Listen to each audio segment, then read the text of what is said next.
1307 সালে আজকের দিনে আলাউদ্দিন খলজির সেনাপতি মালিক কাফুর দেবগুড়ি দুর্গ দখল করেন।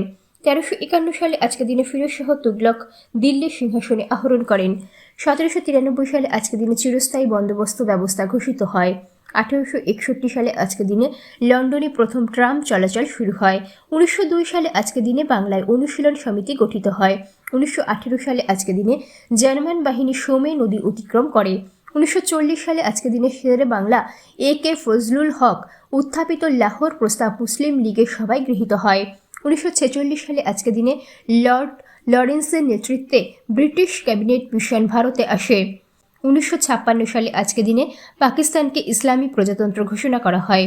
1977 সালে আজকের দিনে যুক্তরাষ্ট্র এবং কিউবা সরাসরি আলোচনা শুরু করে। 1999 সালে আজকের দিনে ন্যাটো যুগোস্লাভিয়ার সার্বীয় সেনা অবস্থানের ওপর বোমা বর্ষণ শুরু করে।